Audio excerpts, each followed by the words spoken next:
দেশ ও দেশের বাইরে থেকে কালো জাদু তন্ত্রমন্ত্র এসকে চ্যানেলটি এই মুহূর্তে যারা দেখছেন সকলকে জানাই আন্তরিক প্রীতি ও শুভেচ্ছা, আন্তরিক ভালোবাসা। ভিডিওর শুরুতেই জাতিগতভাবে প্রত্যেকটা মুমিন মুসলমান ভাই বোনদেরকে জানাই সালাম, আসসালামু আলাইকুম। হিন্দু দাদা দিদির প্রতি আদাব, অন্যান্য সকল ধর্মের প্রতি আন্তরিক ভালোবাসা। দেশ ও দেশের বাইরে থেকে কালো জাদু তন্ত্রমন্ত্র এসকে চ্যানেলটি যারা দেখছেন, যদি চ্যানেলে নতুন হয়ে থাকেন চ্যানেলটা সাবস্ক্রাইব করবেন, পাশে থাকা বেল আইকনটি বাজিয়ে দেবেন যাতে নিত্য নতুন ভিডিও সবার আগে সবার প্রথম পেতে পারেন।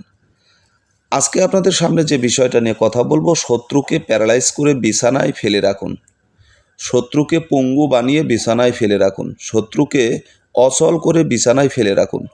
তো এই যে একটা নকশা আপনাদেরকে দিচ্ছি বা শেখাচ্ছি, এই নকশাটা যারা আমল করবেন তাদের উদ্দেশ্যে আমি কিছু বলতে চাই। যে কোনো ব্যক্তি সন্দেহর বশবর্তী হয়ে কখনো কারো ক্ষতি করবেন না। প্রকৃতপক্ষে যদি আপনি জানেন যে এই ব্যক্তিটা সারাক্ষণ শুধু আপনার ক্ষতি করে যাচ্ছে, আপনার সমস্যার পর সমস্যা তৈরি করছে, একটার পর একটা আপনার ক্ষতি করে যাচ্ছে, তো মূলত সেই লোকটা আপনার ভালো চায় না, সে আপনাকে ভালোবাসে না, সে আপনার ভালো দেখতে পারে না, আপনার ভালো কামনা করে না, ভালো আশা করে না, সারাক্ষণ শুধু আপনার ক্ষতি করে যায়। তো ক্ষতি করে যাচ্ছে, বারবার আপনার ক্ষতি করে যাচ্ছে, তাহলে আপনি কি করবেন? তখন আপনি কি করবেন? আপনার তো কিছু করতে হবে। তো এই অবস্থায় যদি হয় তাহলে এই আমলগুলো করেন, ঠিক আছে? দুশমনকে প্যারালাইজ করে রেখে দেন, প্যারালাইসিসে আক্রান্ত করে তাকে বিছানায় রেখে দেন, বিছানায় ফেলে রেখে দেন। দিনের পর দিন সে বুঝুক কষ্ট কাকে বলো, কষ্ট কাকে বলে। কারণ শত্রুর সঙ্গে আপনি মোকাবেলা করে পারতেছেন না, শত্রুর সামনে আপনি দাঁড়াতে পারেন না, শত্রুর মোকাবেলা করতে পারেন না। শত্রু অনেক প্রভাবশালী, অনেক ক্ষমতাশালী, তার অনেক ধন সম্পদ আছে, অর্থ সম্পদ আছে, অর্থ প্রতিপত্তি সব কিছু আছে, ক্ষমতা আছে, কিন্তু আপনি অসহায়, মাজলুম। আপনি তো পারতেছেন না তার হাত থেকে নিজেকে রক্ষা করতে। তো এখন আপনি কি করবেন? এই সমস্ত জালিম ব্যক্তিকে শাস্তি দেওয়ার জন্য এই সমস্ত আমল করবেন। তবে ভুল করেও কোনো সাধারণ মানুষের উপরে এই আমল শত্রুতামূলকভাবে করতে যাবেন না, নিজেই ক্ষতিগ্রস্ত হবেন, নিজেই উল্টো প্যারালাইজ হয়ে বিছানায় পড়ে থাকবেন। সাবধান, আমি সতর্ক করলাম। কিভাবে কি করবেন আসেন নিয়মটা বলে দিই।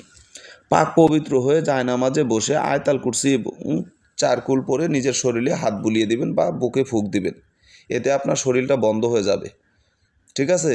যদি মন্ত্র দিয়ে বন্ধ করতে চান তাহলে এই মন্ত্রটা পড়বেন, বন্দম বন্দম মহাবন্দম 3 তালিকা রামচন্দন। লক্ষণকে একদিকে থুইয়া আমি আমার শরীরকে বন্ধ করিলাম লোহার জাল দিয়া, আমার শরীরের বন্ধ ছুটে কালী কামাক্ষার মস্তক ফুটে। এই মন্ত্রটা 3 বার পড়বেন তান্ত্রিকরা, 3 বার পড়বেন কবিরাজরা, আর যারা সাধারণ মানুষ 7 বার পড়বেন।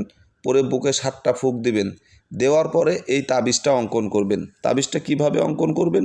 শনিবার অথবা মঙ্গলবারে সাদা কাগজে লাল কালি দিয়ে তাবিজটা লিখে নেবেন, শত্রুর নাম নিচে লিখবেন, তারপরে শত্রুর পিতার নাম লিখবেন তাবিজের নিচের অংশে, ঠিক আছে? তাবিজের এই দিক দিয়ে লিখবেন শত্রুর নাম, শত্রুর পিতার নাম লিখে নেবেন। লিখে নেওয়ার পরে তাবিজের নিচে লিখে দেবেন আমি অমুকের ছেলে অমুককে প্যারালাইসে আক্রান্ত করলাম, ঠিক আছে?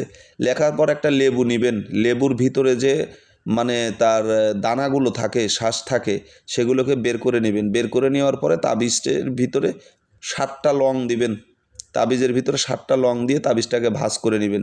ছোট করে ভাঁজ করে ভালো করে সুতা দিয়ে, লাল সুতা অথবা কালো সুতা দিয়ে পেঁচিয়ে নেবেন। নেওয়ার পরে তাবিজটা সুন্দর করে লেবুর মাঝখানে কাটবেন, কাটার পরে শ্বাসগুলো বের করে নিয়ে ওর ভিতরে দিয়ে টেপ দিয়ে, ভালো করে টেপ দিয়ে লেবুটাকে আটকিয়ে দিবেন যেন খুলে না যায়, ঠিক আছে?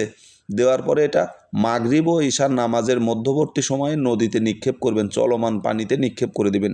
ইনশাআল্লাহ শত্রু বিছানায় পড়ে যাবে, প্যারালাইজ হবে, ঠিক আছে? আশা করি বুঝতে পেরেছেন। ভালো থাকুন, সুস্থ থাকুন। চ্যানেলে নতুন হলে চ্যানেলটা সাবস্ক্রাইব করবেন। ধন্যবাদ সকলকে।